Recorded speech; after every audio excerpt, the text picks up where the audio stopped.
As you know, there's an environmental disaster going on in Somalia, and we wanted to have somebody with a lot of knowledge that will tell us a little bit what is the problem, what is generating the problem, and what is going on. With us, we have Dr. Hussein Haji. He is going to tell us what is going on in Somalia and what could be the future if things are managed in the correct way. So, Dr. Hussein Haji, welcome to our program. Thank you. Okay, Doctor, why don't you tell us a little bit about you? You're born in Somalia, and who are you? Well, just to tell you in brief about who I am, my name is Hussein Haji. I was born in Somalia, and I stayed in Somalia until 1990. That was during when the civil war started. And then luckily I was one of the few who migrated to Canada in 1990 as a student to University of Guelph. So I started University of Guelph in 1990 as a student doing his master's degree, as well as I did my PhD in Guelph in agriculture, mainly in the field of genetics and plant breeding. And after my graduation, I joined Agri-Food Canada, as well as the Canadian Tobacco Research Foundation based in Delhi. So I worked with these programs for almost like 12 years. In 2007, I've decided to go back to Somalia. In fact, I have established an organization called Somali Agricultural Technical Group, along with other colleagues who are also serving in this organization, and we started our base in Nairobi as well as in Somalia. So briefly, that is who I am. What's the main work of the NGO? Yeah, well, the NGO is called Somali Agricultural Technical Group, SATG. For anybody who wants to know more about our NGO, you can visit our website. It's called www.satg.org. Our mission is to strive for peace and prosperity through sustainable agricultural development. What is the work that is linked between Canada and the NGO? Do you have something going on between both countries, or is it a separate work? Well, the NGO is a Canadian NGO. In fact, it's registered here in Canada, in London, Ontario, and so we have registered the NGO with the aim of at least helping Somalia in the future, and this was done in 2001 when I was working here in Canada. So of course, I mean, there is a relationship with Canada. We meet with the Canadian Agricultural Research Institutions. We talk to the universities. We talk with SIDA, I mean the main humanitarian support for worldwide. So we have some sort of relationship, but we don't have any active partnership at the moment. And we're hoping in the near future to have some sort of partnership with either SIDA or IDRC or universities here in Canada, in particular University of Guelph, where I have a lot of respect for that university. I have been there for almost 7 years, and I have good friends there as well. Especially for the needs of Somalia. Of course. Yeah. Having known your background and the work that you are doing with the NGO in Somalia, why don't we talk about the tragedy? What is going on? What's happening with that amount of women and children that are dying right now? Mm-hmm. Well, the tragedy in Somalia is not something new. It's something that happens. And in the last 20 years, these events has been, more frequent than before, and this tragedy, in fact, is a natural disaster. And this is, if you look back at the history of of agriculture or rainfall or drought in Somalia, you will find that these events happening every 5 years. Or every 10 years, and there has been a number of drought events that has been happening in the past. The problem now is becoming more bigger because of environmental disaster that's taking place with the lack of governance or policy and all the things. So when you look at the history in the last 20 years in Somalia, since the collapse of the government in 1990, you will see more frequent droughts coming up. And if you look back, like 2 years ago, there was a drought in Somalia. 5 years ago, there was a drought in Somalia. But it wasn't that the tragedy wasn't that big. That wasn't that. Yes. But what I'm trying to tell you is that the area is prone to drought, and the lack of governance and environmental policy.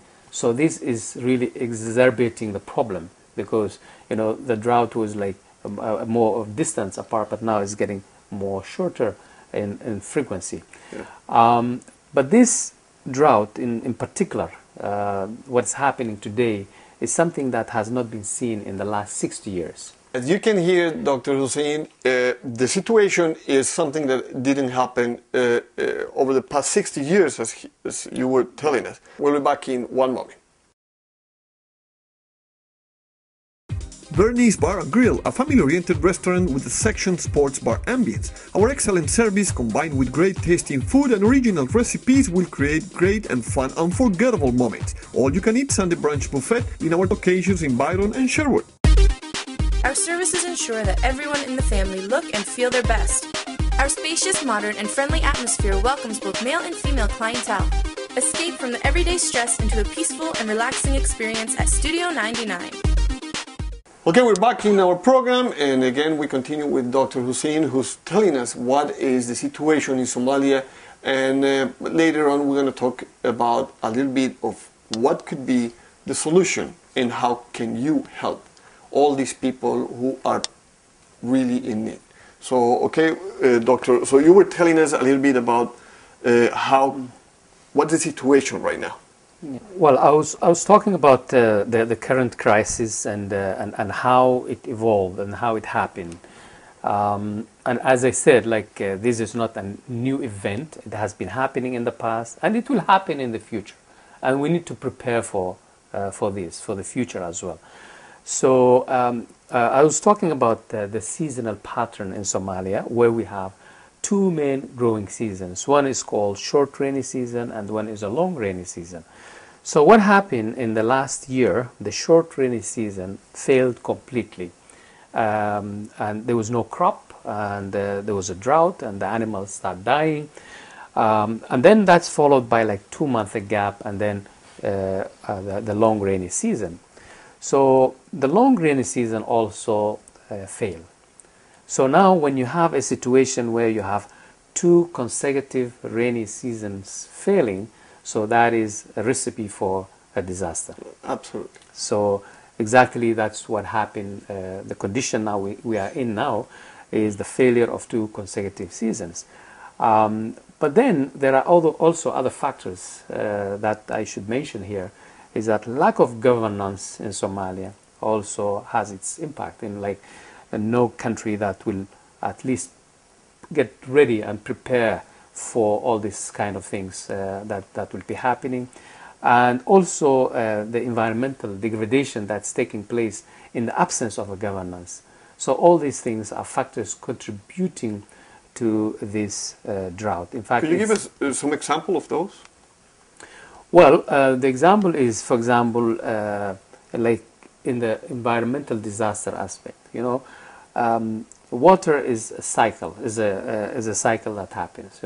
So there is evaporation in the ocean, in the lake waters, and all of the things, and also there's an evapotranspiration that comes up from the plants, from the trees. Yeah. But what's happening in Somalia? There's a lot of cutting of trees for charcoal use. And some of this charcoal is exported to the Middle East, and it has become a huge business. And that, in fact, has devastated the whole environment, where you'll find that the rainfall pattern has completely changed. So that is why we see these frequent droughts, because I think what I see is that because of lack of policy and lack of governance, so these are all adding up into like a disaster zone. The natural resources are not stable. The natural resources not stable. The trees are being cut on a daily basis. the whole system is not functional. Yeah. So that is where the problem lies.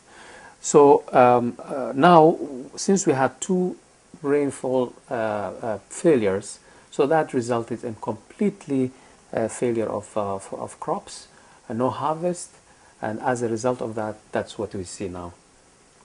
So there's no food at all. Basically, there's no food at all, and people are starving, and those are the main victims in this starvation are the children and the women.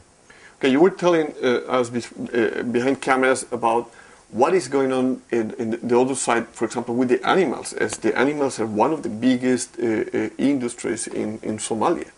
So you were telling us about the animals are being exported for just a fraction of the price. And yes. Yeah, I was talking about the economic sources in Somalia. You know, there are, for a country like Somalia, with only an estimate of 7.5 million people, and with the natural resource that is available in the country, which is mainly agriculture, livestock, and fisheries. Somalia has got the second largest coastline in Africa. So the animal resources are so huge, and the agriculture potential is big. So for a country like this, there should not be any starvation in real terms. But the problem is lack of management of the resources that is causing this problem. So probably I'll talk maybe in the long-term intervention strategies, because all these resources can be exploited properly. The agriculture sector can be developed, the livestock sector can be developed, and fisheries can be exploited in such a way to feed this, not only the 7.5 million people in Somalia, but also to feed the neighboring African countries. And grow the industry. Exactly. Yeah. So that capacity or that opportunity is there. But unfortunately, this vision of a long-term sustainable development projects is not there. And as a matter of fact, from 1990 until now, the country is under emergency. And the donors and the international community are not willing to accept and to invest in in longer-term sustainable projects. And this is why we see this drought, and we'll see also 2 years from now, probably I'll come to London here, and you'll ask me to come and interview, and we're talking about the drought again. But we can avoid that if the international community stand up and say that enough is enough.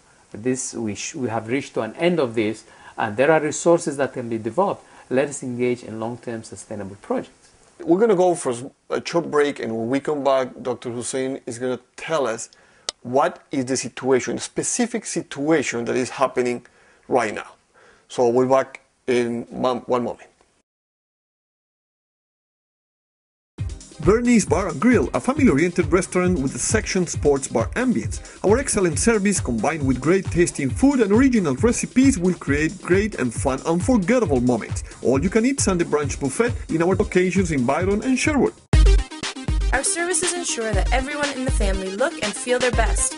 Our spacious, modern, and friendly atmosphere welcomes both male and female clientele. Escape from the everyday stress into a peaceful and relaxing experience at Studio 99.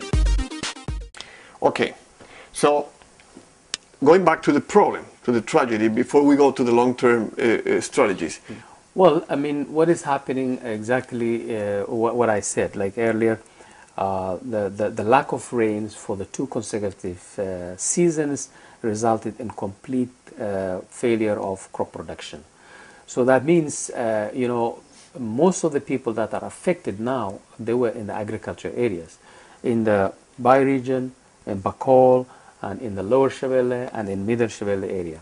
So there is an estimate of 3.7 or 3.5 million people affected in this drought, and the rest of the Somalia will be affected by this drought because the breadbasket of the country is affected. So now is just like the beginning of a long disaster. So these things have just started. And this will go for a way, my estimate is could go for a year from now. Because, once this area is affected, so the central region will be affected, the northern region will be affected, because this is the supply of the agriculture products to these areas. So we'll see a lot of impact in the future. And a lot of people are suffering, and as you said, people are dying, especially children and women and elderly people are dying while going into refugee camps in Mogadishu or in the neighboring countries like Ethiopia and Kenya. So there's a lot of suffering taking place, and there is an immediate urgency for intervention at the moment. But having said that, there's also a need for medium-term and a long-term intervention if we want to eradicate this problem, which has become like a chronic problem in Somalia. I think we can do it, but we have to have a long vision on this. Okay, so all these people who are just leaving the areas, the agriculture areas, and dying in the way to find food or water, should them be stopped, or is what do you think? What's the strategy? Well, the strategy is that, you know, we see from the media, I mean, we see from the television and from the news that people are moving and dying. It's true, people are moving, but there are people who are there in their own houses and dying there, and nobody knows about what is happening in this area. So the strategy is that while supporting those guys are on the move, you also need to support and help those people who are on the ground. Because once you see this figure, 3.5 million people are affected in the agriculture area. That is the whole region of southern Somalia, you know, of half away from, you know, close to the central region all the way to the south is affected.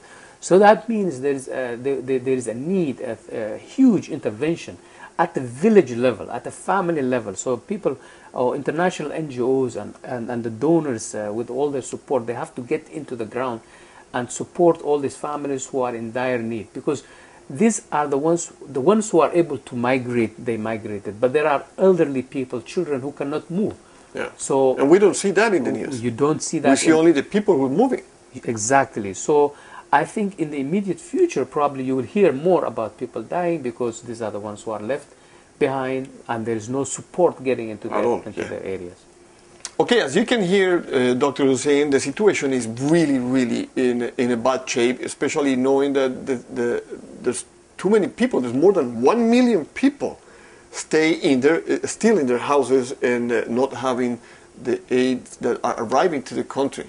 So we're going to go for a short break, and when we come back, we're going to ask Dr. Hussein about the long-term and mid-term plan. How can that be stopped? So we'll be back in one moment. Bernie's Bar and Grill, a family-oriented restaurant with a section sports bar ambience. Our excellent service, combined with great tasting food and original recipes, will create great and fun, unforgettable moments. All you can eat Sunday brunch buffet in our locations in Byron and Sherwood. Our services ensure that everyone in the family look and feel their best. Our spacious, modern, and friendly atmosphere welcomes both male and female clientele. Escape from the everyday stress into a peaceful and relaxing experience at Studio 99. Okay, we're back once again in our program, and now Dr. Hussein is going to tell us what is the strategy, what is the mid-term and long-term plan in order to get rid out of these tragedies, because as you said, it becomes a chronic problem in Somalia. As we were talking about behind cameras, there's no possibility to eradicate a natural disaster. That we can plan. Yes, yes. Well, as I mentioned, like this natural disaster is not new in the region. I think you have heard about like drought in Ethiopia. I mean, droughts in Kenya, droughts in Djibouti, droughts in Somalia, and this happens every now and then. And if you look at the meteorological data, you can see you can see the frequency of how these things happening and how serious these things are. And in Somalia, I remember I was involved in a drought called drought of Dabader in 1972. I was part of like people who were going for emergency at that time. So that was really a drought in Somalia that forced the government to at least take the people out from the area of drought and put them into area where they can develop their livelihood, especially in the agriculture areas. You know, there are places called Saplale, Dujuma, and Kurtunwari. These were agriculture-rich areas, and the people from the affected areas of drought were taken out from their place and were resettled again into these new agricultural lands. And this was in our lifetime, and this was like a major disaster.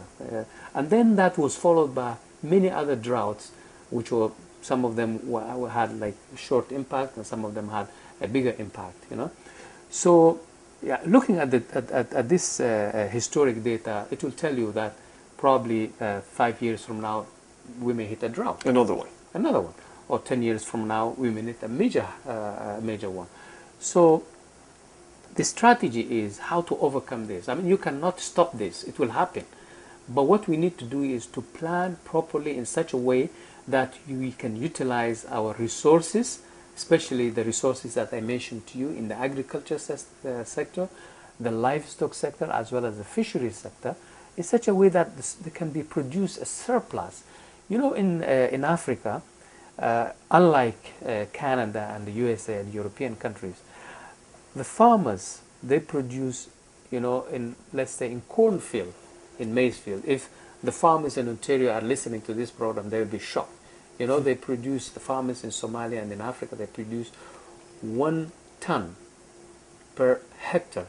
That means 1,000 kilogram per hectare. Whereas here of maize. You know how much is produced here in Ontario? How much?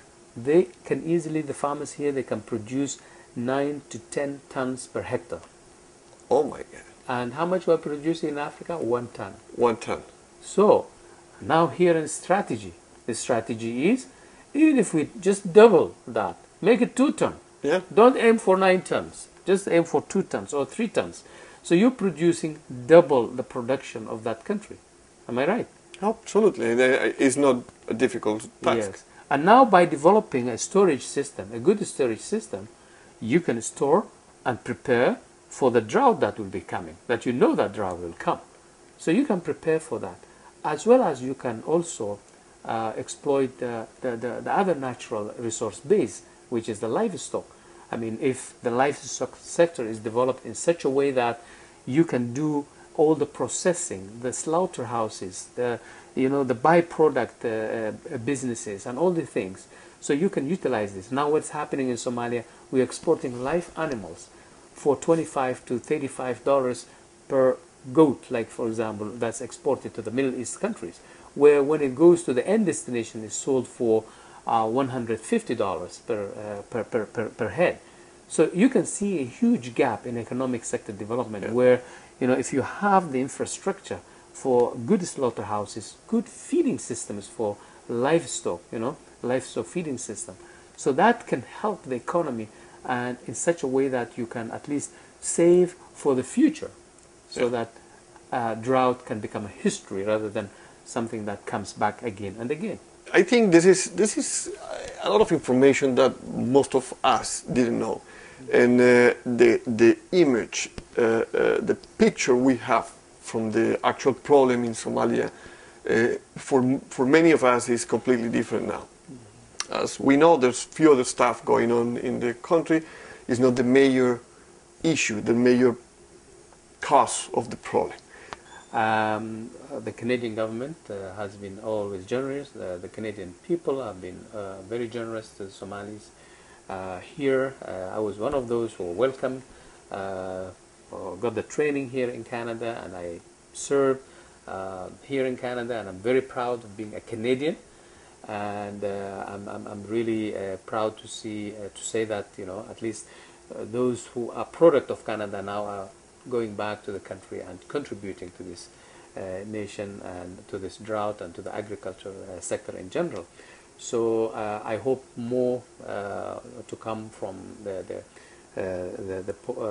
people of Canada, to consider at least this as a big disaster that needs to be tackled properly.